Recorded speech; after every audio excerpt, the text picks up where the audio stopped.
कोणी नाही बघितलं, आता मला तूच सांग हे असं का झालं. मारुतीराय उत्तर देतात, रामा उत्तर सांगतो. वाल्मिकी रामायणामध्ये मारुतीरायांच्या मुखात श्लोक घातलाय. मारुतीराय म्हणतात, रामं त्वत्तोधिकं नाम इति वेदेषु निश्चितः त्वय्यैका तारितायोध्या नाम्ना तु भुवनत्रयम्. रामं त्वत्तोधिकं नाम इति वेदेषु निश्चितः. तुमच्या देहाला राम असं कौसल्य मातेने नाव दिलं, पण तुम्ही नव्हता तेव्हापासून राम नाम आहे. ते वेदांनी निश्चित केलेलं आहे आणि वेद अपौरुषेय आहेत. रामा, तुमच्या अवताराच्या आधीपासून राम हे नाव आहे. त्वय्यैका तारित अयोध्या. तुम्ही अयोध्येकडे गेलात, अयोध्येतल्या लोकांचा उद्धार झाला. तुम्ही आमच्याकडे आला, आमचा उद्धार झाला. शबरीचा उद्धार झाला, अहिल्येचा उद्धार झाला. पण तुमचं नाम असं आहे, नामना तू भुवनत्रयम. तुम्ही अवतार कार्य संपवल्यानंतर सुद्धा त्रिभुवनाला तारण्याची ताकद ज्या नामामध्ये, ते रामनाम आहे. विठ्ठल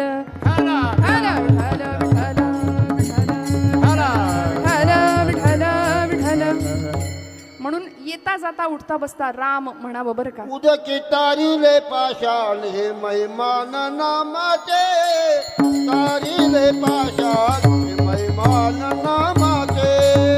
उदकी तारिले पाशाल हे महिमान नामाचे, उदकी तारिले पाशाल हे महिमान नामा. नाम चांगले चांगले चांगले चांगले कंठीराव भले, कंठीराव भले. उदकी तारिले पाशाल हे महिमान नामाचे, उदकी तारिले पाशाल हे महिमान नामाचे. उदकी तारिले पाशाल हे महिमान नामाचे, उदकी तारिले पाशाल हे महिमान नामाचे. काय होतं हो रामनामानी. भगवंतांनी अवतार घेतला, आपलं कार्य पूर्ण केलं, त्यांचं नाम तुमच्या माझ्या मुखात यावं ही संतांची अपेक्षा आहे. कारण रामनामानी ते दगड तरले तर आपण का नाही तरणार. आपणही तरुण जाऊ, आपण हा भवसागर पार नक्की पडेल. मला सांगा, प्रभू रामांचे निष्ठावंत भक्त म्हटलं की कुणाचं नाव येतं? मारुतीरायांचं नाव येतं. दास्य भक्तीचा परमोच्च आदर्श. किती भक्ती करावी, किती उपासना करावी, प्रभू रामांवरती किती प्रेम करावं, जीव वाळून टाकावा. रामायणातनं मारुती हे नाव काढून टाका, काय उरतं शिल्लक? काहीच नाही. प्रभू रामचंद्रांवर इतकं प्रेम करावं. रामराज्याभिषेकाचा प्रसंग आपल्या सगळ्यांना माहिती. आता सीतामाई आणि प्रभू रामचंद्र अभिषेक झाला, सीतामाई प्रभू सिंहासनावर बसणार. पण त्याच्या आधी एक यज्ञाचा कार्यक्रम होता, यज्ञ. आणि यज्ञासाठी जोडीने बसायचं होतं प्रभू रामचंद्रांना आणि सीतामाईंना. 14 वर्ष ज्या सीतामाई वनवासात होत्या, रावणाच्या त्या अशोक वाटिकेमध्ये होत्या, किती हाल अपेष्टा सहन केल्या असतील. सीतामाईसारखा त्याग नाही बरं का श्रोते हो. प्रभू रामचंद्र वनवासाला निघाले होते ना, दशरथ राजांनी सांगावं उद्या सिंहासनावर बसायचंय आणि लगेच कळालं सिंहासन नाही, आता 14 वर्ष वनवास आहे. काय झालं असेल? आम्ही असतो तर त्यांच्या जागी. सुख आलं की आम्ही लगेच हुरळून जातो आणि दुःख आलं की तितकेच कोसळतो. पण प्रभू रामचंद्र सिंहासनावर बसायचे, ठीक आहे. वनवासाला जायचे, ठीक आहे. काही परिणाम नाही हो. सुख दुःखे समे कृत्वा लाभाला भोजया जयो, सुखी संतोषान यावे. माझी ज्ञानोबा माऊली ज्ञानेश्वरी सांगते, दुःखी विषादान भजावे. हे रामचरित्र आम्हाला शिकवतं. आणि लाभालाभ न धरावे मना माझी. सुखाने हुरळून न जाता, दुःखाने खचून न जाता, ज्याला न्यूट्रल म्हणतो आपण, बॅलन्स्ड. आणि त्याहीपेक्षा भगवंतांनी शब्द दिलाय स्थितप्रज्ञ. भगवद्गीतेतला भगवंतांचा आवडता शब्द स्थितप्रज्ञ राहता आलं पाहिजे व्यवहारात. हे रामचरित्र आम्हाला शिकवतं. ज्या प्रभू रामचंद्रांनी आता यज्ञाला बसायचे, सीतामाईंना बोलवायचे, पण 14 वर्ष जी स्त्री वनवासामध्ये राहिलेली आहे, त्या सीतामाईंचा त्याग जर आपण लक्षात घेतला ना, प्रभू निरोप द्यायला आले होते वनवासाला जाताना, येतो म्हणाले सीते, तेव्हा सीतामाई सांगतात, निरोप कसला माझा घेता. अहो स्वामी, माझा निरोप घेता तुम्ही? मी तुमच्या बरोबर येणार. जेथे राघव तेथे सीता, जेथे राघव तेथे सीता. केवढा त्याग आहे, विलक्षण. भारतीय संस्कृतीमध्ये पंचकन्यांमध्ये ज्यांचं नाव आहे अशा आमच्या सीतामाई, विलक्षण त्याग आहे. आणि आता इतकं सगळं सहन केल्यानंतर 14 वर्ष पूर्ण झाले, रावण दहन झालं, रावणाचा वध झाला, लंका दहन झालं, आले निघून. यज्ञाला बसताना सीतामाई थोडासा शृंगार करायला लागले. आरशासमोर बसून जरा जास्तच वेळ घेतला. आता साहजिक आहे, स्त्री स्वभाव आहे, स्त्री सुलभ स्वभाव. बराच वेळ वाट बघतायत सगळे, वसिष्ठ ऋषीमुनी, विश्वामित्र, की आणा सीतामाईला, आणा जानकीला कोणीतरी. सगळ्यांनी निरोप पोहोचवले, आले आले आले करत अजून वेळ लागत होता. शेवटी मारुतीरायांना पाठवलं बरं का. मारुतीराय गेले आणि आईसाहेबांना सांगितलं, आईसाहेब चला उशीर होतोय, वाट बघतायत सगळे. आले मारुते म्हणून एक मोठा चांदीचा डबा होता, तो डबा उघडला आणि त्यातला शेंदूर घेऊन भांगात लावला सीतामाईंनी. आले आले आले, चल चल चल चल चल, उशीर झालाय म्हणाल्या. मारुतीरायांनी तेवढं बघितलं आणि म्हणाले, हे काय केलं तुम्ही आत्ता? सीतामाई म्हणाले, आता हा ब्रह्मचारी, याला काय सांगू मी काय केलं. तरी पण म्हणाले, याला पटेल, याला समजेल अशा भाषेत सांगते. सीतामाई म्हणाल्या, मारुते, प्रभू रामचंद्र माझे पती आहेत, त्यांचं प्रेम माझ्यावरती अखंड राहावं म्हणून म्हणाले मी हा शेंदूर त्यांच्या नावचा माझ्या भांगामध्ये भरला. एवढं ऐकलं आणि म्हणाले, आईसाहेब तुम्ही पुढे व्हा, आता मी आलोच. पाठवून दिलं पुढे आणि सगळा तो चांदीचा शेंद्राचा डबा सगळा अंगावर उपडा केला. काय ऐकलं होतं? प्रभूंचं प्रेम मिळावं म्हणून. आणि लालबुंद होऊन मारुतीराय समोर आले यज्ञाच्या तिथे. हसायला लागले सगळे त्यांना. सीतामाईंना हसू आवरे ना. घडलेला प्रसंग प्रभूंना सांगितला. अहो काय सांगू, बघा ना हे कसं करून आले मारुतीराय.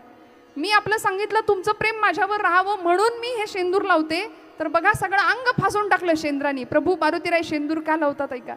आणि इतकं प्रेम करावं, इतकं प्रेम. प्रभूंचे डोळे पाणावले. मारुतीरायांचा बाल सुलभ स्वभाव, ज्याला मराठीमध्ये इनोसंट असं म्हणतात की नाही, अगदी इतकं बाल सुलभ स्वभाव, निर्मळ मन, स्वच्छ मन काय असावं भगवत भक्तीमध्ये. मारुतीरायांकडे पाहिलं प्रभूंनी, उठले, डोळ्यातनं घळघळ नेत्राश्रू वाहतायत. मारुतीरायांना कडकडून आलिंगन दिलं आणि म्हणाले, मारुते, जगातला सगळा शेंदूर संपला तरी चालेल, पण माझं तुझ्यावरचं प्रेम कधीच संपणार नाही. आपुल्या पाळीसी भक्तजना. इतकं प्रेम करतो भगवंत. काय करतो, कुणासाठी येतो, कशासाठी येतो? अभंगाचं दुसरं चरण. अंबरुषीसाठी जन्म सोशिले, अंबरुषीसाठी जन्म सोशिले, अंबरुषीसाठी जन्म सोचिले,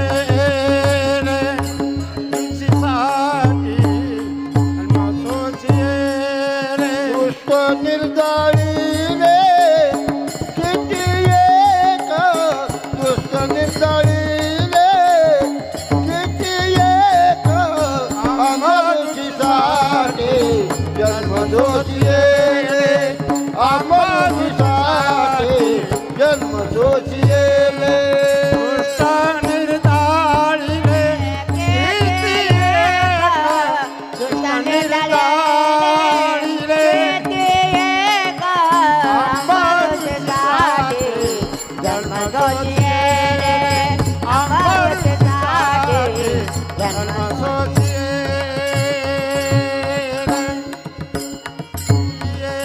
भारतवर्षातला एक अतिशय महान राजा अंबरीष नावाचा. या अंबरीष राजासाठी भगवंतांनी हे दशावतार घेतलेले आहेत. कारण त्याला दुर्वास ऋषींचा शाप होता. आपल्या सगळ्यांना कथा माहिती आहे पुराणातली. ज्यावेळी अंबरीष राजा द्वादशीचं व्रत करतो, आता द्वादशीचं पारणं फेडायचं म्हणून तयारीला लागला, तीर्थप्राशन करणार, आणि एवढ्यात ऋषीवर दुर्वास दारात हजर राहिले होते. अतिथी दारात आलाय आणि त्याला उपाशी पाठवायचं ही आपली परंपरा नाही. अतिथिर्यस्य भग्नाशो गृहात प्रति निवर्तते, सतस्मै दुष्कृतम दत्वा पुण्यमादाय गच्छती. या न्यायाने अतिथीचा सन्मान करावा म्हणून दुर्वास ऋषींना सांगितलं, ऋषीवर आपणही माझ्याबरोबर प्रसाद ग्रहण करावा, मी द्वादशीचं पारणं फेडतोय. ऋषीवर म्हणाले, मी स्नान करून येतो, तोपर्यंत थांब. दुर्वास ऋषी गेले नदीवर स्नानाला आणि तिथेच ध्यान लागलं त्यांचं. यांचं पारणं राहिलं. अंबरीष राजा बराच वेळ वाट बघत होता. दुर्वास ऋषी आले नाहीत. आता करायचं काय म्हणून ब्रह्मवृंदांना पाचारण केलं, मला उपाय सांगा, माझं पारणं तर फिटलं पाहिजे, उपास तर सोडायचंय आणि ऋषींचा अपमान पण नाही करायचा, करायचं काय? तर ब्रह्मवृंदांनी सांगितलं, तीर्थप्राशन कर राजा, तुझाही संकल्प पूर्ण होईल आणि ऋषीचा सुद्धा आदर राखला जाईल. तीर्थप्राशन केलं आणि तेवढ्यात दुर्वास ऋषी आले. दुर्वास ऋषींनी पाहिलं, त्यांना कळालं की यांनी पारणं आपल्याला सोडून फेडलं. त्यावेळी दुर्वास ऋषी प्रचंड संतापले, कमंडलूतलं जल राजाच्या अंगावर अभिषिक्त केलं, शाप दिला. ती कृत्या नावाची राक्षसी मागे लागली अंबरीष राजाच्या. आणि अशा प्रसंगी अंबरीष राजाला भगवंतांची आठवण व्हावी, भगवंतांनी प्रभूंचं स्मरण करावं. आणि प्रभूंचं स्मरण केल्यानंतर भगवंतांचं सुदर्शन चक्र अंबरीष राजाच्या त्या कृत्याला तर त्या चक्राने संपवलंच, पण दुर्वास ऋषींच्या सुद्धा ते चक्र मागे लागलं बरं का. दुर्वास ऋषी धावत होते, चक्र मागे लागले भगवंतांचं. कुणाला सांभाळायचं, कोण रक्षण करणार माझं, म्हणून अंबरीष त्या दुर्वास ऋषींनी धावत धावत धावत भगवंतांचे चरण पकडावेत. भगवंतांनी सांगावं, आता हे माझ्या हातातून सुटलेलं चक्र, याला थांबवण्याची ताकद फक्त माझ्या भक्तामध्ये, अंबरीश राजामध्ये. मी काही नाही करू शकत. त्यांनाच शरण जा, त्यांना क्षमा मागा. दुर्वास ऋषी आले, अंबरीश राजाची क्षमा याचना केली. पण शाप दिला होता की जन्मोजन्मी गर्भवास सोसावा लागेल तुला म्हणून. दुर्वास ऋषींनी अंबरीश राजाला शाप दिला होता की प्रत्येक वेळी गर्भ घ्यावा लागेल, प्रत्येक जन्म घ्यावे लागतील. आणि अंबरीश ऋषींच्या हा शाप भगवंतांनी स्वतःवर घेतला बरं का. अंबरीशावर किती कृपा करावी. द्वादशीचं पारणं होतं अंबरीश राजाचं, मोठा निस्सिम भक्त भगवंतांचा. पण हा दुर्वास ऋषींचा शाप भगवंत स्वतःवर घेतात. काळजी करू नको राजा, तू मुक्त होशील, पण तुझा हा शाप मी माझ्यावर घेतो. अंबरीशीसाठी जन्मसोशी येले. 10 अवतार भगवंतांनी या अंबरीश राजासाठी स्वतः घेतले. प्रत्येक अवतारामध्ये गर्भवास सहन केला. प्रत्येक अवतारामध्ये आईचं प्रेम, काही वेळा आईचा वियोग सहन केला. अनेक अवतारांमध्ये बघा ना, कृष्णावतारामध्ये काय प्रेम मिळालं. जी जन्मदात्री आई, तिचं दूधही नाही मिळालं भगवंतांना. जी गोकुळामध्ये जिनं सांभाळलं पाळलं, तिच्याकडे किती दिवस राहता आलं. 11व्या वर्षी गोकुळ सोडावं लागलं, पुन्हा दर्शन नाही. रामावतारामध्ये वनवास पत्करावा लागला. आईचा वियोग. अनेक प्रकारच्या यातना भगवंत स्वीकार करायला तयार असतात फक्त भक्तांच्या प्रतिपाळासाठी. दुष्ट निर्दाळिले किती एक, दुष्टांचं पारिपत्य करण्याकरता भगवंतांनी अवतार घेतला. आणि आजचा हा जो रामावतार आहे ना भगवंतांचा, तो विश्वात श्रेष्ठ समजला जातो. मर्यादेचा अत्युच्च आदर्श, अत्युत्तम आदर्श. म्हणून मी नेहमी सांगते की आजच्या काळामध्ये आम्ही छत्रपती शिवाजी महाराजांना मानतो, छत्रपती संभाजी महाराजांना आदर्श मानतो. धर्मासाठी जगावं कसं, धर्मासाठी मरावं कसं या मंडळींनी सांगितलं.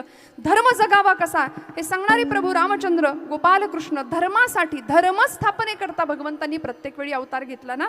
आज आमची तरुणाई छत्रपती शिवप्रभू, छत्रपती संभाजी महाराज यांचे पोवाडे गाता गाता, जयंत्या साजऱ्या करता करता मूळ चरित्र विसरून जातात. रामाचं चरित्र, मूळ चरित्र आम्ही विसरून जातो आणि नको त्या गोष्टींच्या मागे लागतो. माझ्या तरुण भावंडांना मी नेहमी सांगत असते की एखादी वेब सिरीज नाही बघितली तरी चालेल, एखादं यूट्यूबवरचं काही चित्र नाही बघितलं तरी चालेल, थोडा वेळ बाजूला ठेवूया, पण रामाचं चरित्र आता सगळ्यांनी वाचायला घेऊया हातात. काळाची खूप मोठी गरज आहे. रामचरित्र, वाल्मिकी रामायण, 108 प्रकारची रामायण आहेत. प्रत्येकाने रामायण वाचायला घेऊया. तर आम्हाला चारित्र्याची पूजा कशी करायची या देशाच्या संस्कृतीने शिकवले. कारण आजूबाजूला बघा, चारित्र्य संपन्नता नाही जितकी माझ्या भारत देशामध्ये आहे. कुटुंब संस्था जितकी भारतामध्ये, महाराष्ट्रामध्ये, तितकी कुठल्याही देशामध्ये नाहीये. म्हणून परके लोक आपल्या संस्कृतीकडे हात जोडतात, कारण आमच्या संस्कृतीचे मानदंड आहेत प्रभू गोपालकृष्ण आणि प्रभू श्री रामचंद्र. इथे मर्यादेचंच पालन केलं जावं. आणि आज दुर्दैवाने पाश्चिमात्यांचं अंधानुकरण करता करता आमची सगळी तरुणाई मर्यादेच्या पलीकडे जीवन जगताना दिसतीये. सांगा मला, संध्याकाळ झाली, 7 वाजून गेले की घरातनं बाहेर पडलेली आपली तरणी ताठी पोर जर घरात नाही आली तर आई बापाच्या काळजाचा ठोका. आज आम्ही 21व्या शतकाकडे जातोय तरी चुकतो की नाही? लव जिहाद सारख्या प्रचंड गंभीर प्रश्नांना समाजाला आजही सामोरं जावं लागतं. का धर्मांध माणसं आमच्या धर्मावरती चिखलफेक करतात? का बोट लावतात आमच्या धर्माला? का वल्गना करतात आमच्या साधू संतांच्या बद्दल, देवदेवतांच्या बद्दल? आणि आम्ही खुशाल स्वस्थ राहतो. आम्हाला कशाचा काही फरक पडत नाही, कुणाच्या घेण्यात नाही, कुणाच्या देण्यात नाही.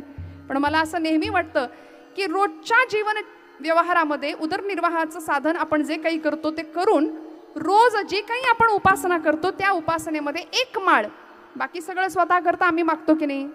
स्वतः करताच मागतो. प्रपंच करताच देवा मुलगा होऊ दे, नोकरी लागू दे, सूनबाई चांगली मिळू दे, अमुक ढमुक जे काही असेल ते. पण या पलीकडे जाऊन हातामध्ये माळ घेतल्यानंतर एक माळ राष्ट्राय स्वाहा इदन्न मम असं म्हणून व्हावी. एक माळ धर्माय स्वाहा इदन्न मम, धर्मरक्षणाकरता एक माळ, राष्ट्ररक्षणाकरता एक माळ, देशाच्या सीमेवर लढणाऱ्या जवानांकरता एखादी माळ. तळहातावर प्राण घेऊन ही माणसं लढतायत, हातामध्ये शस्त्र घेऊन लढतायत.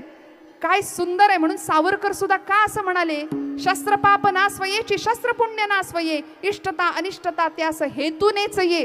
हातात शस्त्र घेणं हे पाप नाहीये. प्रभू रामांच्या हातामध्ये धनुष्य आहे, कोदंड नाव आहे त्या धनुष्याचं. रावणाच्या हातात सुद्धा धनुष्य होतं, पण आम्ही पूजा कोणाची केली हो? आम्ही कोदंडाची पूजा केली, प्रभूंच्या हातामध्ये शस्त्र घेणं. म्हणून येतानाच आपण बोर्डवरती वाचलं की नाही, देशाच्या सीमा या तलवारीच्या पात्यांनी आखल्या जातात, चरख्याच्या सुतानी नाही. हे सावरकरांचं तत्वज्ञान होतं. म्हणून हातात शस्त्र घेणं हे पाप नाहीये. प्रभू आमचे शस्त्रधारी आहे. कुठलाही अवतार बघा भगवंतांचा शस्त्रधारी आहेत. भगवान गोपालकृष्ण शस्त्रधारी, विठुराय आहे की नाही, पायाशी वीट आहे, शस्त्रधारी आहेत भगवंत. प्रत्येक अवतारामध्ये भगवंतांनी हातात शस्त्र धरलं. आणि आज आम्ही हिंदू स्वतःला समजतो, पण आमच्या हिंदूच्या पतित होण्याची काही कारणं सांगितली अभ्यासकांनी. आम्ही हिंदू पतित का होत चाललोय याचं पहिलं कारण आहे आमचं मस्तक तिलकहीन आहे. मस्तकाला तिलक लावायला तयार नाही आमची पोरं, आमच्या मुली, आमचे हिंदू म्हणून समजणारे बांधव. घरातून बाहेर पडताना कपाळावर स्नान झाल्यानंतर पहिलं स्मरण भगवंतांचं लावावंच. आज्ञाचक्राच्या ठिकाणी भगवंतांचं स्मरण लावलं. शास्त्र आहे त्यामागे. निगेटिव्ह एनर्जी आपल्याला त्रास देत नाही पहिली गोष्ट. आणि भगवंताविषयी कृतज्ञ असल्याचा भाव दिवसभर मनात राहील. त्यामुळे आमचं मस्तक तिलकहीन असता कामा नये. आमचं मस्तक तिलकहीन आहे म्हणून हिंदू धर्म आम्ही पतित आहोत. आमची वाणी मंत्रहीन आहे. मंत्र म्हणायला तयार नाही आहेत पोरं. म्हणत असतील तर ते नीट म्हणत नाहीत. पिक्चरची गाणी लगेच पाठ होतात पण अथर्वशीर्ष पाठ होणार नाही, रामरक्षा पाठ होणार नाही. गणपती उत्सव, नवरात्र उत्सव लिंबू चमचा खेळत बसतात. काय त्यातनं मिळणार आहे असं पराक्रम मला सांगा. स्तोत्र नाही, मंत्र नाही, हरिपाठ नाही, भगवद्गीता नाही, दासबोध नाही, काहीच नाही. आमची वाणी मंत्रहीन आहे, मन श्रद्धाहीन आहे, मस्तक तिलकहीन आहे आणि हात शस्त्रहीन आहे. विठ्ठल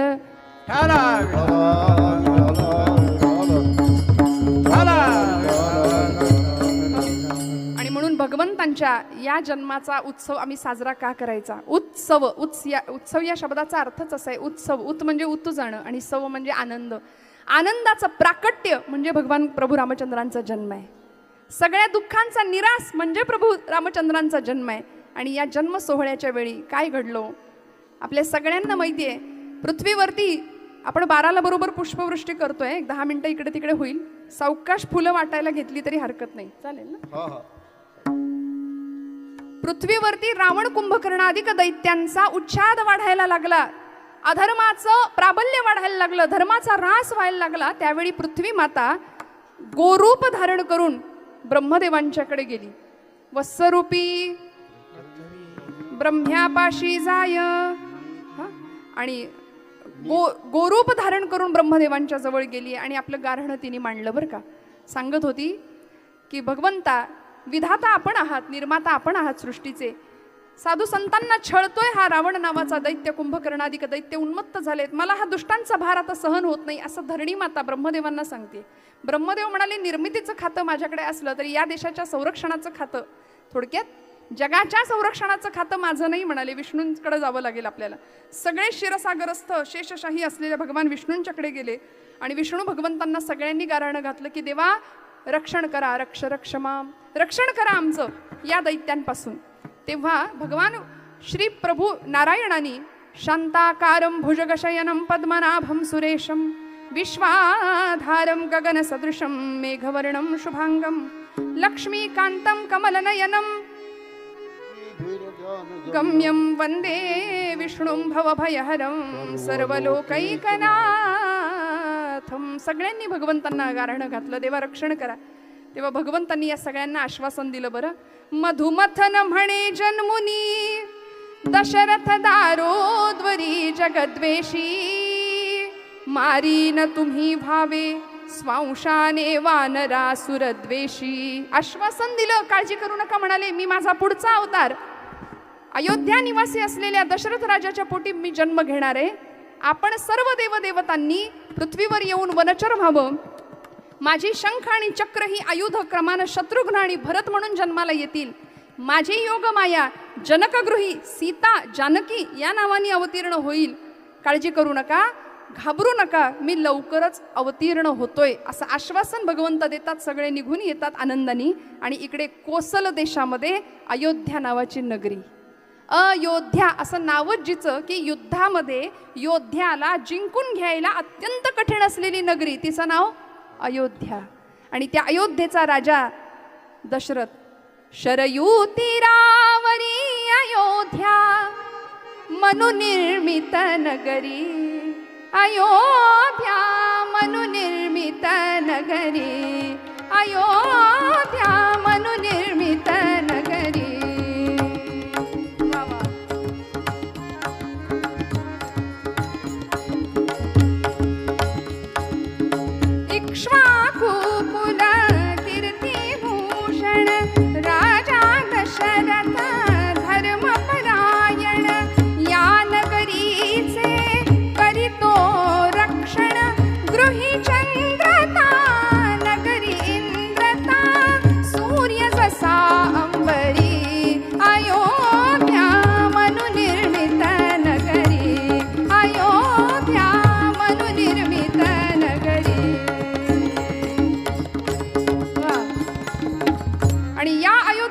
राजा दशरथ 350 स्त्रिया होत्या राजाला.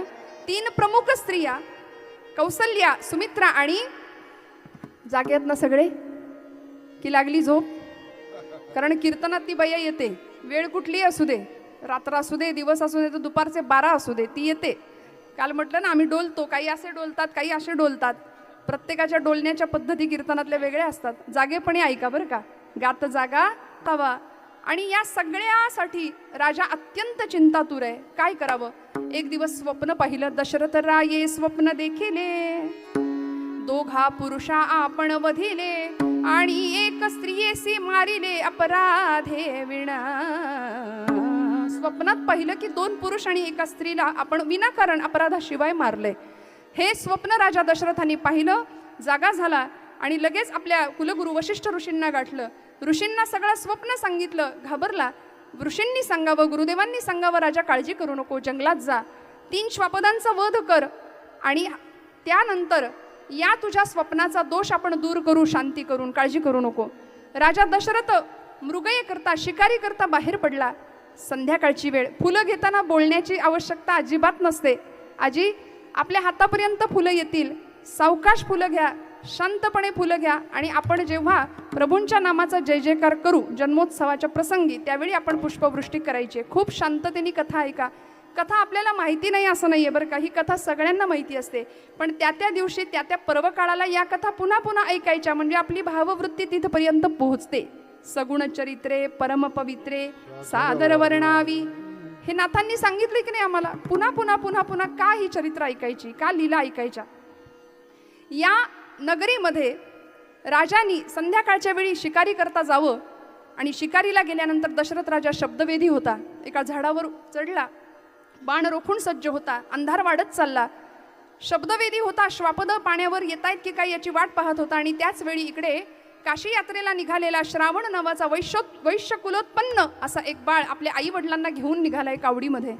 जात असताना आईला तहान लागली म्हणून तिथेच थांबला आणि सरोवराजवळ कमंडलू घेऊन आला. कमंडलू पाण्यामध्ये घातला. पाण्याचा आवाज झाला. राजाला वाटलं श्वापद पाण्यावर आले पाणी पिण्याकरता, म्हणून त्यांनी शब्दवेधी असल्यामुळे बाण सोडला. कोणा सभाग्याचा बाण करीत आला नामस्मरण, हृदय निवाले संपूर्ण, केले पावन मज लागे. राजाचा बाण श्रावण बाळाच्या छातीत घुसला. वेदनेने कळवळलेलं ते बाळ खाली कोसळलं. आवाज ऐकला आणि दशरथ राजा झाडावरून खाली उतरला. काळजामध्ये चर्र झालं. जुन्या मंडळींना कविता असायची, शर आला तो धावुनी आला काळ, विव्हळला श्रावण बाळ. तबल्याला आवाज दे दादा. आला तो धावुनी आला काळ, विव्हळला श्रावण बाळ. आणि राजाने पाहिलं मात्र धावत आला. श्रावणाच्या समोर उभा राहिला. श्रावणाने सांगावं, माझी माता पित्र तिथं आहेत, तहानलेली आहे, धुकेली आहे, त्यांना एवढं पाणी फक्त नेऊन द्या, बाकी काही करू नका. डोळे मिटले, श्वास संपला. दशरथ राजाने क्षमा याचना करावी. पाणी घेतलं. कमंडलू मधले आई वडिलांकडे आला. काही शब्द बोले ना. आई वडील सांगतायत, का रे न बोलसी श्रावणा, का रे न बोलसी. का नाही बोलत आहे बाळा, बोल काहीतरी. पाणी आणलंस का? दशरथ राजांनी खरा वृत्तांत सांगावा की तुमचं बाळ माझ्या हातून मारलं गेलंय, मी अयोध्येचा राजा दशरथ, मला क्षमा करा. या प्रसंगामध्ये दोघंही धाडकन कोसळले. पाणी तर नाहीच, पण आपल्या पुत्राला संपवणारा अयोध्येचा राजा दशरथ याला शाप दिला. राजा, पुत्रविरहाने आम्हाला मृत्यू येतोय. राजा, पुत्र पुत्र करून आम्ही मृत्यूला सामोरे जातोय ना. राजा, लक्षात ठेव, तू सुद्धा पुत्र पुत्र करून मरशील. दशरथ राजाला कळेना मी या शापामुळे रडू की हसू. साधू संतांच्या शापामध्ये सुद्धा आशीर्वाद किती असतो याचं सामर्थ्य प्रचितीला आलं. आणि दशरथाला आनंद झाला की आपल्याला पुत्र होणार. आणि म्हणून राजा निघून आला. वसिष्ठ ऋषींनी पुत्रकामेष्टी यज्ञ करावा अशी आज्ञा केली आणि यज्ञाचा आरंभ केला. ऋषशृंगांना बोलावलं. अनेक ऋषीमुनी साधू संत यज्ञाला उपस्थित होते. 7 दिवस यथासांग यज्ञ निर्विघ्नपणे पार पडला आणि 7व्या दिवशीची पूर्णाहुती.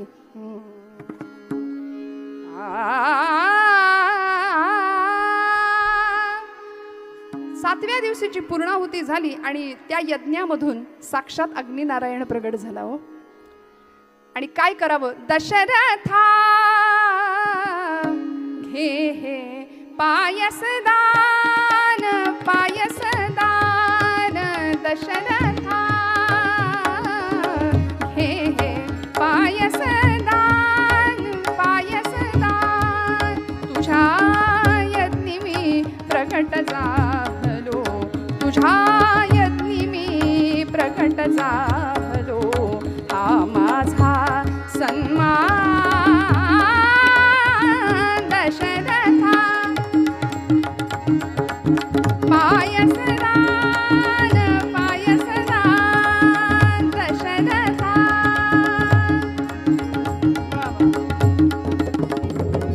काय होईल? हा प्रसाद राण्यांना दे. राण्या करीतील पायस भक्षण उदरी होईल वंशारोपण त्यांच्या पोटी जन्मा येतील योद्धे 4 महान दशरथा. करात घेई सुवर्ण स्थाली दे राण्यांना क्षीर आतली कामधेनूच्या दुग्धाहूनही ओजहीचे बलवान दशरथा. त्या अग्निनारायणाने भगवान त्या दशरथ राजाला पायस द्यावं प्रसाद द्यावा आणि आपल्या 3ही राण्यांना वाटून घ्यायला सांगितलं.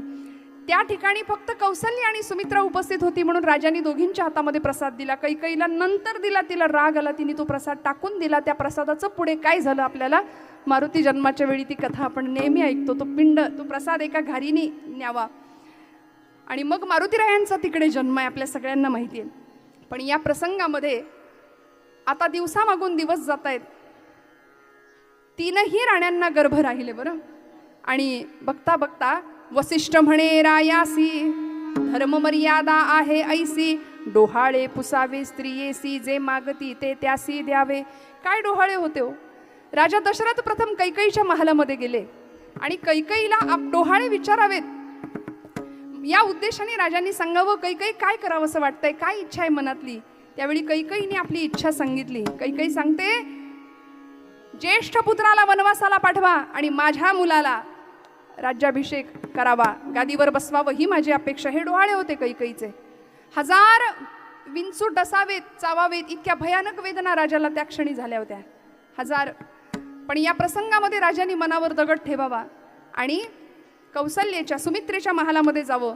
सुमित्रेच्या महालामध्ये पाऊल टाकतात सुमित्रेने लिंबलोण केलं, औक्षण केलं, पाय धुतले, बसायला आसन दिलं आणि तिला विचारलं तुझे डोहाळे काय आहे. त्यावेळी सुमित्रा माता सांगते ज्येष्ठाची ज्येष्ठ सेवा ती मज द्यावी नृपदेवा.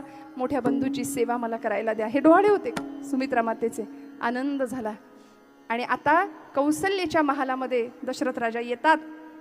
कौसल्येच्या महालामध्ये येऊन दशरथ राजांनी कौसल्येला विचारावं अहो जिच्या चेहऱ्यावरचं तेज इतकं विलक्षण होतं. कल्पना करा की जी कौसल्य माता साक्षात अनंत कोट ब्रह्मांड नायक जिच्या उदरामध्ये अवतीर्ण झाला होता.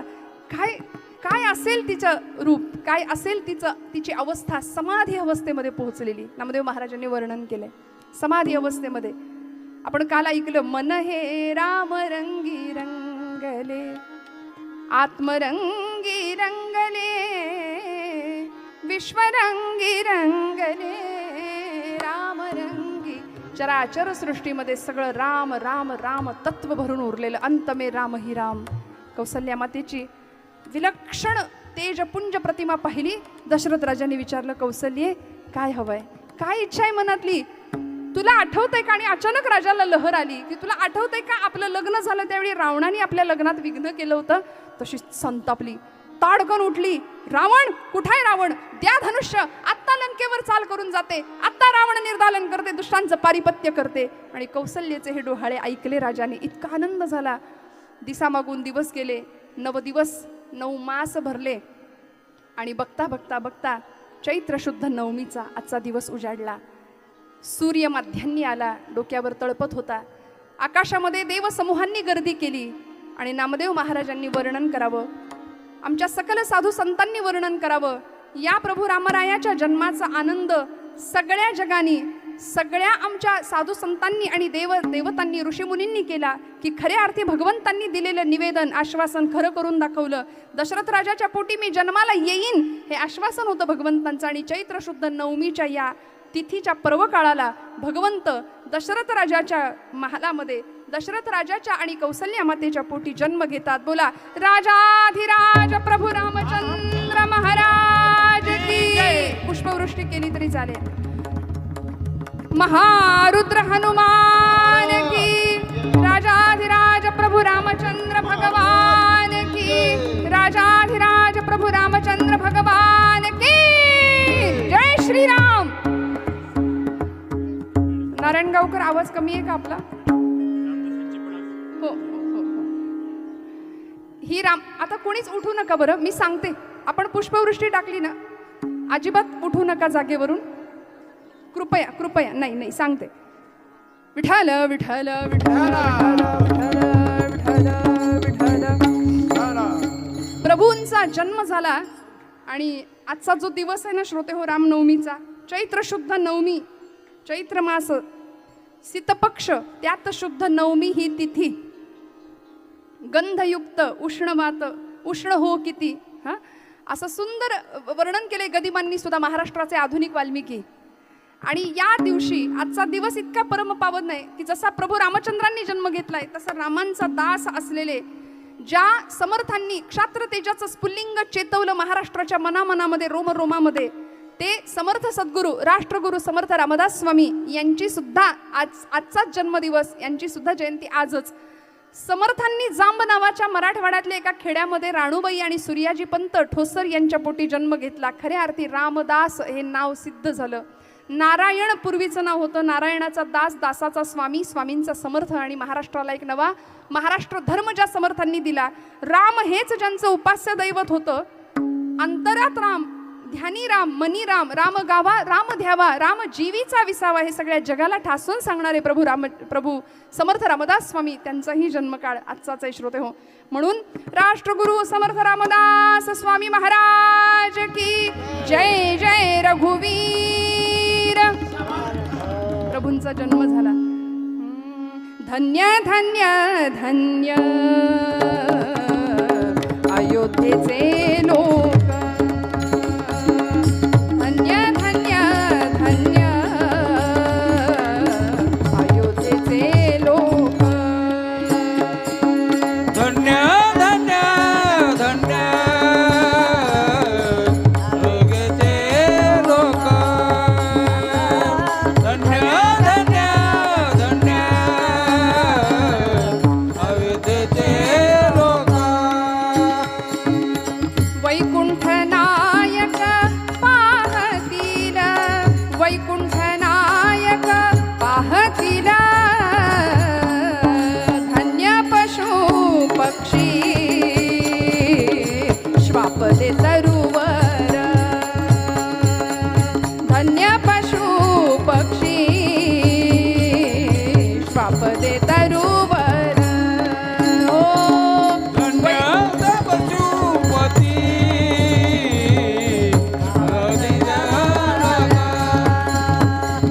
धन्य पशुपती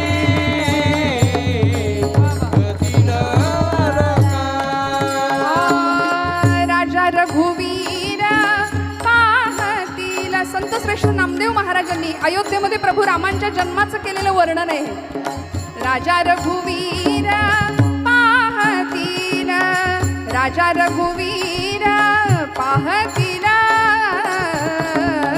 त्रैलोक्यात धन्य तुझी एक कृपा. त्रैलोक्यात धन्य तुझी एक कृपा. नामयाच्या बापा पावतीला पावतीला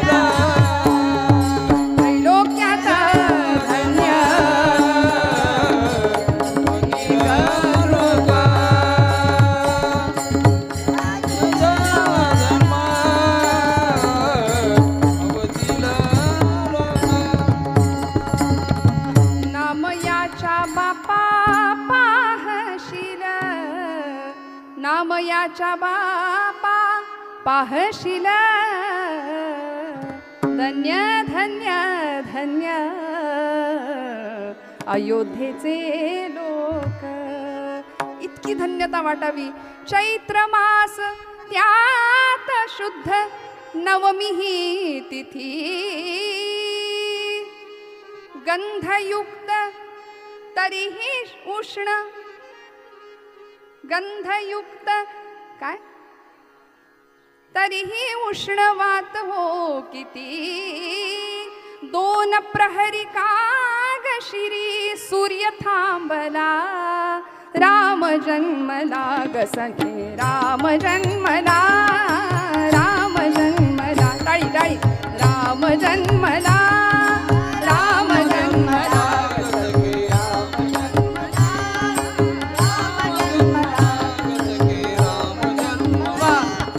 कौसल्या राणी हळू उघडी लोचने कौसल्या राणी हळू उघडी लोचने दिपुनी जाय मायतया पुत्र दर्शने दिपुनी जाय मायतया पुत्र दर्शने ओघळले आसु सुखे कंठ दाटला ओघळले आसु सुखे कंठ दाटला राम जन्मला ग सखे राम जन्मला राम जन्मला ग सखे राम जन्मला राम जन्मला ग सखे राम जन्मला राम जन्मला ग सखे राम जन्मला. प्रभू राम अवतीर्ण झाले. शत्रुघ्न भरत लक्ष्मण सगळ्यांचा जन्म व्हावा. आणि यावेळी कौसल्या मातेनी काय गंमत आहे बघा. अजन्माला जन्म झाला अजन्माचा. अनामाला नाव द्यायचंय. निराकार होता तो साकार झाला होता. सगळ्या विश्वाला ज्यांनी आधार दिलाय त्याला आता पाळण्याचा आधार द्यायचा आहे. ज्याला काळ सुद्धा ज्याच्या समोर थरथर कापतो त्याला काळाची दृष्ट लागू नये म्हणून त्याला तीट लावायची. आता अगदी सगळे शांत बसा. मी 4 महिलांना फक्त पुढे बोलवते आणि आपण उर्वरित पुढचा कार्यक्रम करूया. सगळे अयोध्यावासी आनंदात आहेत.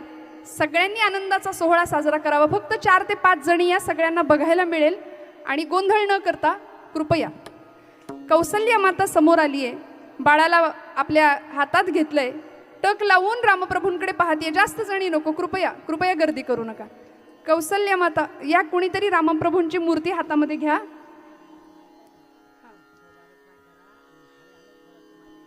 नाही हे झालं की करू आपण मग शेवटी संपू सगळं.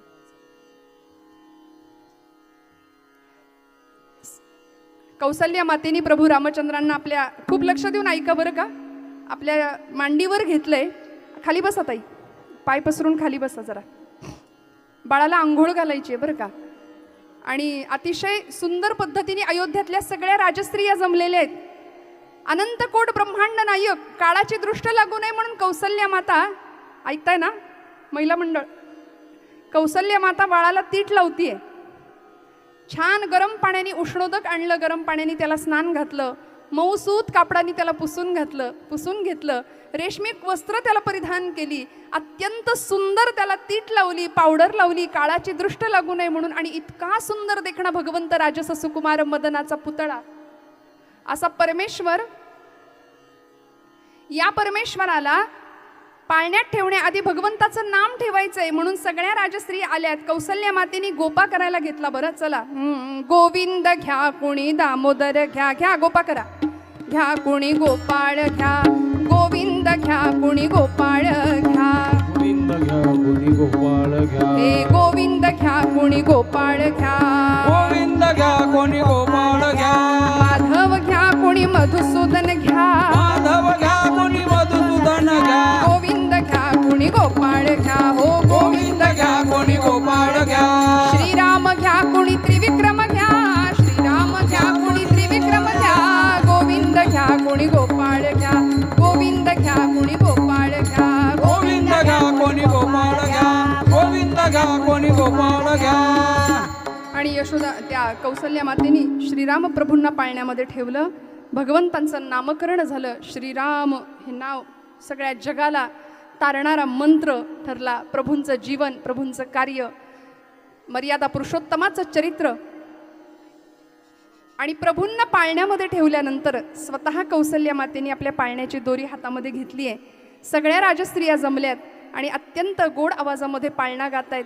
त्यापूर्वी भगवंताला न्हाणी सुद्धा घालण्यात आली होती. बरं, न्हाणी न्हाणी त्या निर्मळा ते नाणी हो, खाणी तिची या भाग्याची काय वाणी हो, न्हाणी न्हाणी त्या निर्मळा ते नाणी हो. सुंदर नऊ माखू करून शृंगार करून प्रभूंना पाळण्यात घातलं आणि स्वतः कौसल्या माता सगळ्या राजस्त्रिया भगवंतांचा पाळणा गातायत. बाळा जो जो रे, बाळा जो जो रे,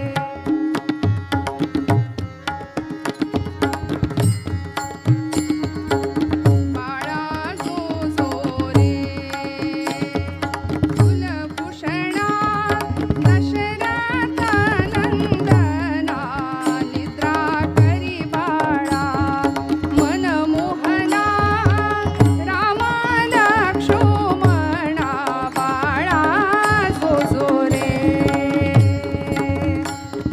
पाळणा लांबविला अयोध्येसी, दशरथाचे वंशी पुत्र जन्मला, ऋषिकेशी कौसल्येचे कुशी, बाळा जो जो रे, बाळा जो जो रे, रत्न जडित पालख, झळके अलौकिक वरती पहुडले, कुलदीपक त्रिभुवन नायक, बाळा जो जो रे, विश्वव्यापका रघुराया, निद्रा करिबा सखया, तुझवर कुरवंडी करुनिया, सांडिना पुनी काया, बाळा जो जो रे, बाळा जो जो रे.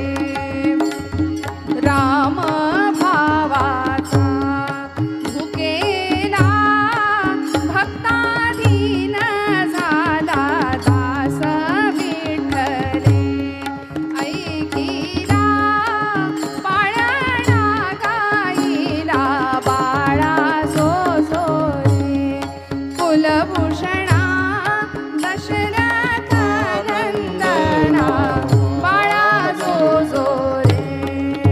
राजाधिराज प्रभू रामचंद्र महाराज, बसा खाली, बसा खाली. विठोबा रखुमाई, खाली बसून घ्या. विठोबा रखुमाई, विठोबा रखुमाई, विठोबा रखुमाई वार, विठोबा रखुमाई, उठू नका, गर्दी करू नका कोणी. रखुमाई वार, विठोबा रखुमाई, विठोबा रखुमाई, विठोबा रखुमाई, हो रखुमाई,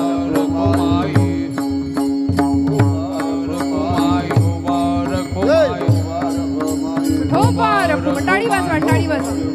विठोबा रखुमाई, विठोबा रखुमाई, विठोबा रखुमाई, वरदा हरी विठ्ठल, ज्ञानदेव पंढरीनाथ भगवान की जय.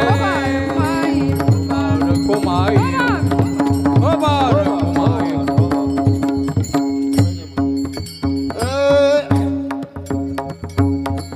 आहे तुका म्हणे धर्म संस्थापन, तुका म्हणे आहे धर्म तुका म्हणे तुझं वर्णित पुराणे, तुका म्हणे तुझ वर्णिते पुराणे, तुका म्हणे तुझ वर्णिते पुराणे, तुका म्हणजे तुझा वर्णिती पुराणे, तुका म्हणजे तुझा वर्णिती पुराणे. तेरा नारायणे अवतार, दया सिंधू, तेरा नारायण अवतार, अंबरीषीसाठी जन्म सोशिये, अंबरीषीसाठी जन्म सोशिये.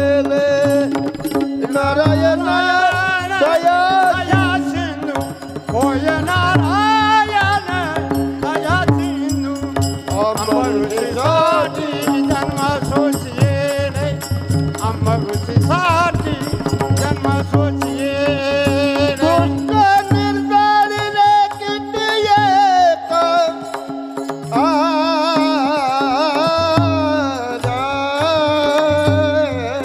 दुष्ट निर्दारिले किती एक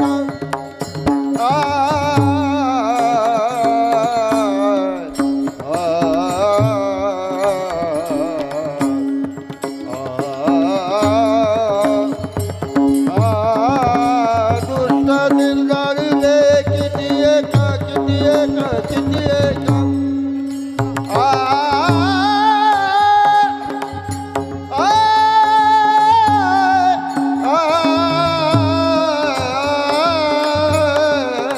दुष्ट निर्दारिले निर्दारिले किती एक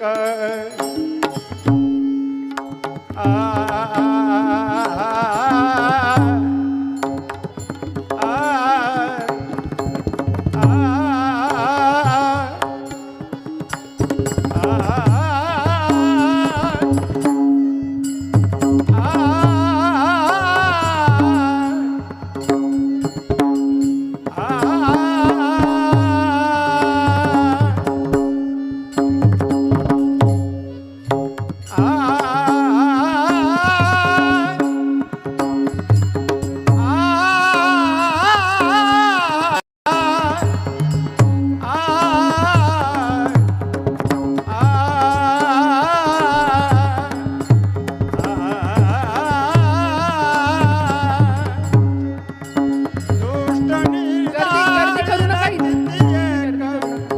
दुष्ट निर्दारिले किती एक अंबऋषीसाठी जन्म सोशिये अंबऋषीसाठी जन्म सोशिये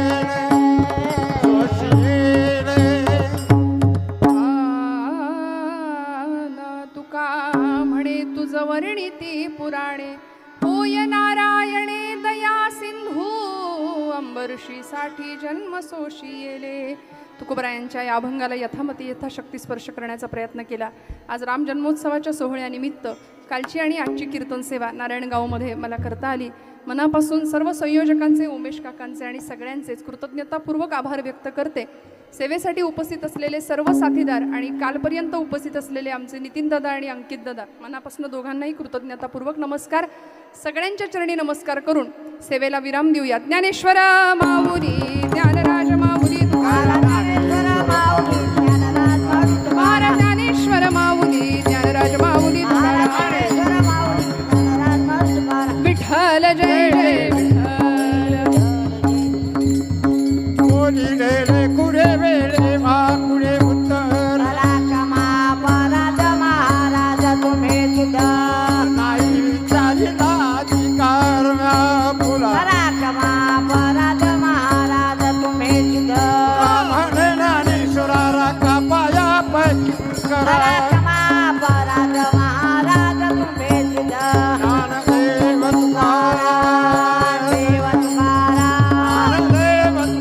ज्ञानदेव तुकाराम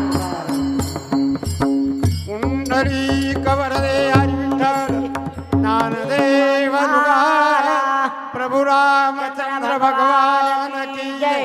जगद्गुरु तुकाराम महाराज की जय. सत्कार करावा.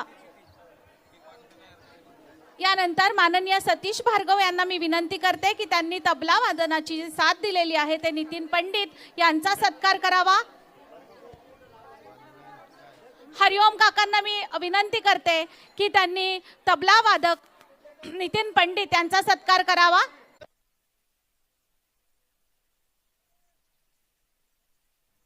या न्यायानी ताटीचं दार उघडलं आणि धावत सुटावे आणि मुक्ताईला कडकडून आलिंगन द्यावं. मुक्ता नाही जाणार. हृदय शांत झालं, ज्ञानोबांचं शांत झालं.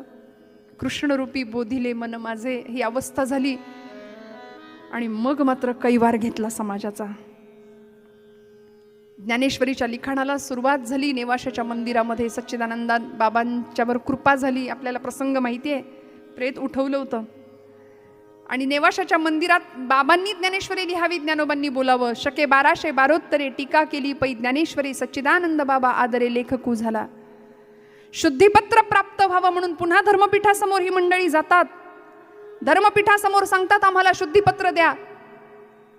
सगळ्यांनी सांगावं शुद्धिपत्र मागण्याचा आपल्याला अधिकार नाही. तेव्हा ज्ञानादादा तोंड उघडतात आणि सगळ्या धर्मपीठाला उद्देशून संदेश देतात, उपदेश देतात की सर्वभूती परमात्मा तत्व एकच आहे.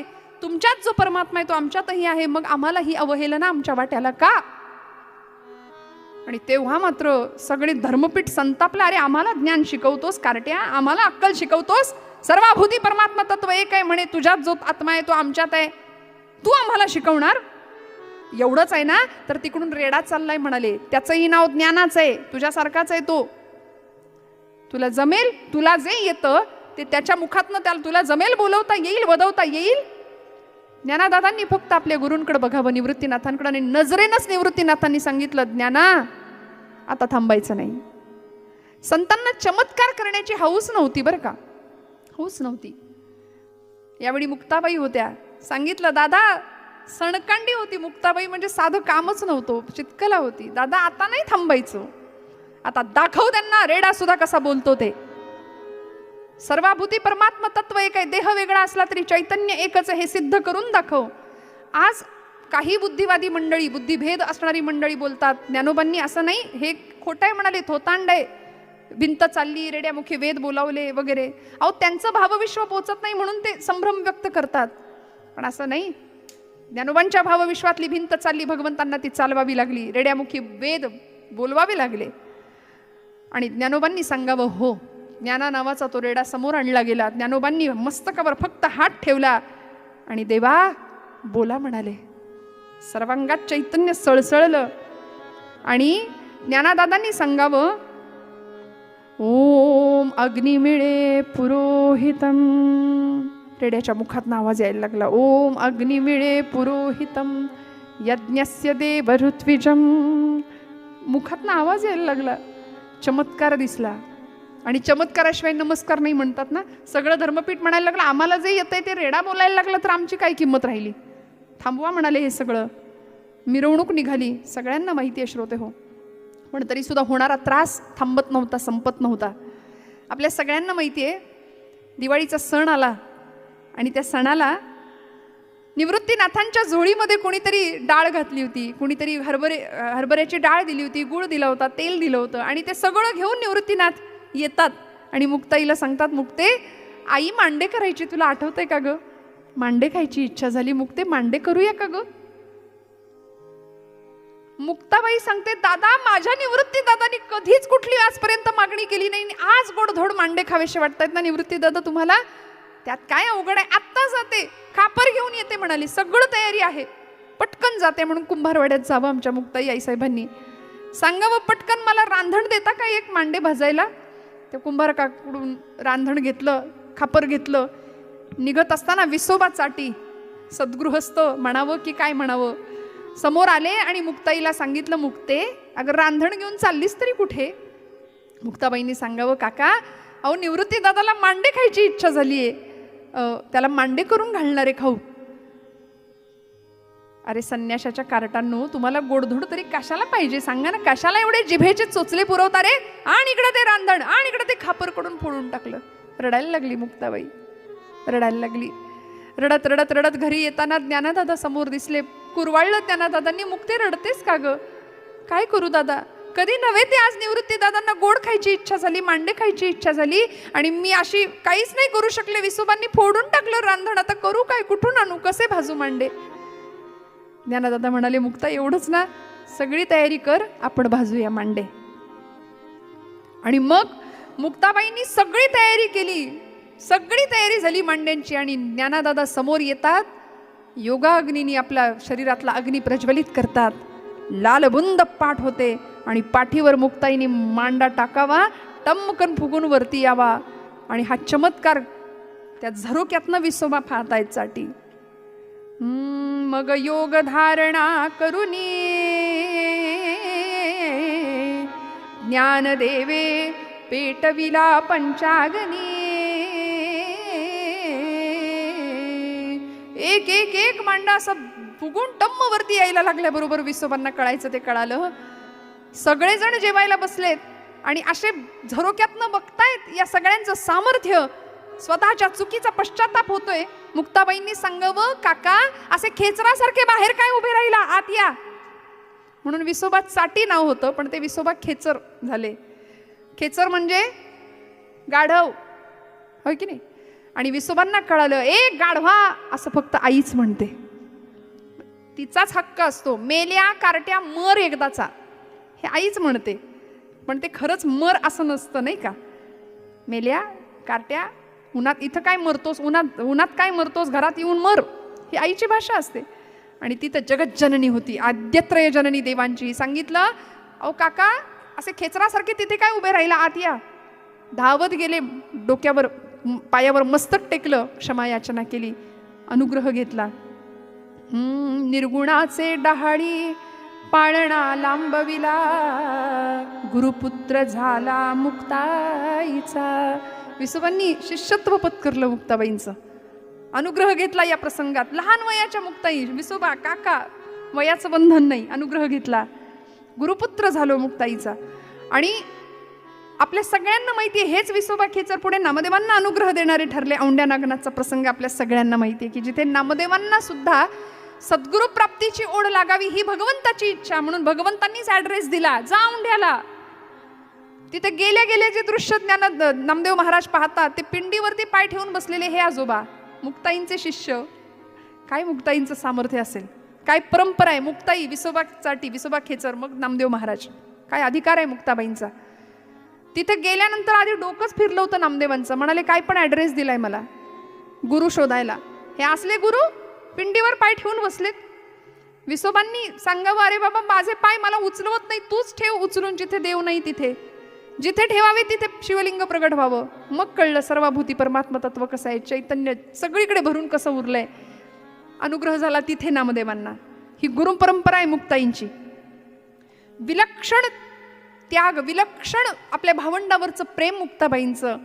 आणि असं करता करता करता सांगदेव नावाचे 1400 वर्ष जगलेले योगी, आपल्या सगळ्यांना चरित्र माहिती आहे, मी नव्याने काही सांगते अशातला भाग नाही. पण 1400 वर्ष जगलेले योगी, 14 विद्या 64 कला ज्यांना प्राप्त आहेत, अशा चांगदेवांनी ज्ञानदेवांची ही कीर्ती, रेड्यामुखी बोलवलेले वेद, पाठीवर भाजलेले मांडे, हे सगळं ऐकावं. आणि पत्र लिहायला घेतलं. हो, पत्र लिहायला घेतलं. आता ज्ञानराजांना पत्र लिहायचंय म्हटल्यानंतर तीर्थरूप लिहावं का चिरंजीव लिहावं, हा प्रश्न त्यांना पडला. 1400 वर्ष जगलेल्या मुक्ताई म्हणायची, 1400 वर्षाचं माझं बाळ आहे ते, असं मुक्ताबाई म्हणायच्या चांगदेवांना. आणि प्रश्न पडला, चिरंजीव लिहावं तर एवढा काय त्याचा अधिकार आहे, कितीतरी, म्हणून काहीच नाही लिहिलं. तीर्थरूप लिहावं तर एवढा लहान आहे, काहीच नाही लिहिलं. कोरं पत्र पाठवून दिलं. आणि कोरं पत्र ज्यावेळी निवृत्तीनाथांच्या हातात आलं, म्हणाले, अरे चांगदेवांकडून हे पत्र आलंय, ज्ञानदादा बघ बरं जरा काय लिहिलंय. ज्ञानदादा म्हणतायत, दादा काहीच दिसे नाही याच्यावर. सोपान काका म्हणाले, हे कोडं आपली मुक्ताई सोडवेल. म्हणून मुक्ताईकडे दिलं, पत्र पाहिलं. अरे अरे अरे दादा, 1400 वर्ष जगून हे बाळ कोरं कोरंच राहिलं रे. 14 विद्या 64 कला प्राप्त केल्या, सगळ्या विद्या प्राप्त करून हे कोरंच राहिलं. माझे गुरुजी गमतीने म्हणतात, मेरा जीवन कोरा कागज, नाही का गाणं. इतकं कोरं असावं का माणसानी दादा. आता ज्ञानादादा तुमची जबाबदारी, या बाळाला शहाणं करा, त्यांना बोलवून घ्या आणि त्यांना अध्यात्म विद्येने संपन्न करण्याची जबाबदारी. आपण जगाचा कैवार घेतला ना, मग आता इथे मागे नाही पडायचं दादा. आणि मग त्या कागदावरती 14 विद्या 64 कला ज्ञानदेवांना अवगत होत्याच, पण 65वी कला उकलूनी दाविली असं म्हटलंय. म्हणून 65 ओव्यांची चांगदेव 65 याची रचना झाली आणि ते पाठवून दिलं तिकडे. पण तरी सुद्धा अहंकार संपला नाही, म्हणून वाघावर बसले, भेटायला आले, हातामध्ये सर्पाचा चाबूक घेतला. आपले सगळे शिष्य परिवार मागे उभे आहेत आणि ती त्यांची यात्रा निघाली यायला. सकाळची वेळ, कोवळं ऊन खात 4 भावंड भिंतीवर बसलेली आहेत. आणि कळालं, कुणीतरी सांगावं, ज्ञानादादा तुम्हाला भेटायला चांगदेव येत आहेत. आणि असे तसे नाही, वाघावर बसून येत आहेत. मुक्ताई म्हणाली, वाघावर बसून? ज्ञानादादा, अरे चेतनावर बसून येणं काय अवघड आहे, वाघावर बसून आले. आता तू या भिंतीलाच चेतन कर आणि चल आपण जाऊ या भिंतीवर बसून. अधिकार असा विलक्षण होता. ज्ञानदादांनी फक्त भिंतीला हात लावला, चैतन्य जागृत करावं. श्रोते हो, आमची जिथं बुद्धिमत्ता किंवा भाव कमी पडतो ना, बुद्धीपेक्षाही भावनेच्या पातळीवर माणूस जास्त जगतो. परवा एकाने मला विचारलं, खरंच आळंदीच्या दगडामध्ये देव माऊली आहेत का? मला खरं तर आतून खूप त्रास झाला, राग आला होता. पण म्हटलं जाऊ दे, यांना यांच्याच भाषेत उत्तर देऊया. खरंच आळंदीला माऊली आहेत का? म्हटलं माऊली आहेत, फक्त डोकं टेकवणारा दगड नसावा म्हणजे मिळवलं. आज माणसातला माणूस आम्हाला दिसत नाही, दगडातला आणि पाषाणातला देव कसा दिसेल? माऊली तिथे आहेत याचा शोध घेण्याचा अनेकांनी प्रयत्न केला, अंधश्रद्धा निर्मूलनवाल्यांनी सुद्धा. सोनोपंत मामा दांडेकर होते, अनेक उपकरणं आणली गेली. बघा म्हणाले, घ्या तुम्ही शोध, आहेत की नाही माऊली, संजीवन तत्व तिथे आहे की नाही. अनेक उपकरणं, अनेक मशिनरी जोडल्या गेल्या आणि मग त्यातून त्यांनीही सिद्ध केलं की ते काहीतरी चैतन्य आतमध्ये आहे. आज एवढ्या वर्षानंतर, शेकडो वर्षानंतर ज्ञानोबांच्या समाधीला मिठी मारून इथला प्रत्येक वारकरी रडतो, माझी माऊली म्हणून कवटाळतो आळंदीला गेल्यानंतर. का? तुमच्या माझ्या रक्तामध्ये ज्ञानोबा आहेत, तुकोबा आहेत, राम आहे, कृष्ण आहे, छत्रपती शिवाजी आहेत, छत्रपती संभाजी आहेत. एखाद्या रक्ताचा गट कुठला आहे किंवा RBC WBC आपण काउंट करतो, तसं ते जसं काउंट करतो ना, तसं हेही बघावं की माझ्या रक्तात काय आहे नेमकं. ज्ञानोबा आहेत का, तुकोबा आहेत का? नसतील तर कसे असले पाहिजे? ते रसायन आहे तुमच्या माझ्या जगण्याचं, हे आम्ही जगूच नाही शकत या सगळ्याशिवाय. ज्ञानोबांनी भिंतीला आदेश केला, चल ग बाई म्हणाले, आणि आले सामोरे. पाहिला चमत्कार, अधिकार पाहिला. चांगदेव लोटांगण घातलं, तास 1 प्रहरापर्यंत डोकं उठवतच नव्हते पायावरनं. मुक्ताबाई म्हणली, यांना उठवा आता कुणीतरी. सगळा अहंकार गळून पडला आणि त्यावेळी मुक्ताबाईंनी अनुग्रह केलाय चांगदेवांना सुद्धा. 1400 वर्ष जगलेल्या चांगदेवांना मुक्ताबाईंचा अनुग्रह होतो. कितीतरी प्रसंगातून ही भावंड पुढे प्रवास करतायत आणि एक दिवस विठ्ठल पांडुरंग परमात्म्याच्या आदेशाने ज्ञानदेवांनी समाधी घेण्याचा निग्रह केला. महाराज, भगवंत आता परवानगी द्या म्हणून ज्ञानोबांनी समाधीसाठी आळवणी केली. भगवंताजवळ परवानगी घेतली आणि आळंदीला संजीवन समाधी माऊलींनी घेतली.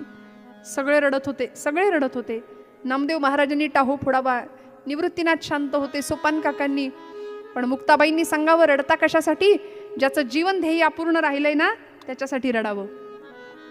सोन्यासारखा माझा दादा सुवर्णत्व सिद्ध केव्हा होतं? जेव्हा आगीत तावून सुलाखून भट्टीतनं निघतं ना, दगदम दगदम पुनरपी पुनः कांचनम पीतवर्णम. अशा माझ्या दादाचं, ज्ञानदादाचं जीवन आहे. रडता कशा करता?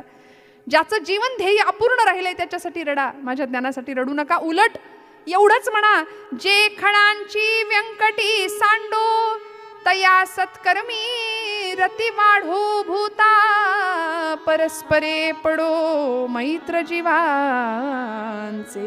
ज्ञानदेवांची समाधी. यानंतर निवृत्तीनाथांनी हळूच मुक्ताईला विचारावं, मुक्ता आपण कधी जायचं ग? काय वय होती? पण मुक्ताबाईंनी सांगावं हसून, दादा येणं जाणं हे काय, सगळीकडे चैतन्य आहे, चैतन्यातून आलो, चैतन्यातच विलीन व्हायचं. आपल्या हातात थोडीच आहे. पण निवृत्तीनाथांच्याही आधी मुक्ताबाईंची समाधी आहे बरं. निवृत्तीनाथ, सोपान काका, नामदेव महाराज तीर्थावळी केली या मंडळींनी. सबंध भारत पायदळी घातला आणि तापी नदीच्या काठी, मुक्ताई नगर, तापी नदीच्या काठी नामदेवांचं कीर्तन रंगलं होतं. बहार होता कीर्तनाला. सा ग मदानी सा नि द म ग म ग सा. सगळी मंडळी कीर्तन, ज्यांच्या कीर्तनात पांडुरंग नाचत होता असं कीर्तन नामदेवांचं सुरू आहे. मुक्ताबाई अस्वस्थ होत्या. निवृत्तीनाथांनी सांगावं, मुक्ता चल ना नामदेवांच्या कीर्तनाला बसूया. सांगितलं, दादा थोडं एकांत हवाय, थोडी बाजूला बसू का? थोडा एकांत हवा असा वाटतोय. कीर्तनाचा गजर कानावर येत होता आणि अचानक सोसाट्याचा वारा सुटला बरं. कीर्तनाचा कीर्तनाचा कीर्तनाचा कीर्तनाचा कीर्तनाचा गजर होत, कीर्तनाचा गजर होत. संत भार पंढरीत, संत भार पंढरीत,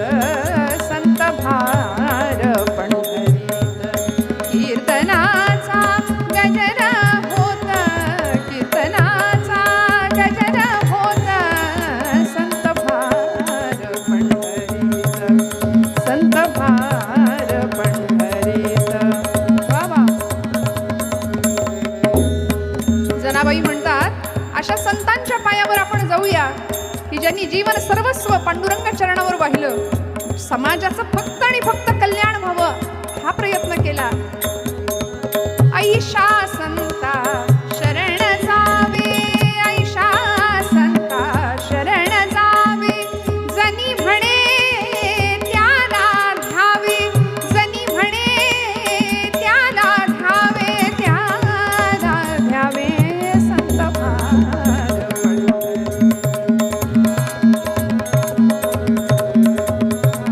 कीर्तनाचा गजर होत, कीर्तनाचा कीर्तनाचा कीर्तनाचा कीर्तनाचा कीर्तनाचा कीर्तनाचा कीर्तनाचा गजर होत संत भार पंढरीत, संत भार पंढरीत, संत भार पंढरीत.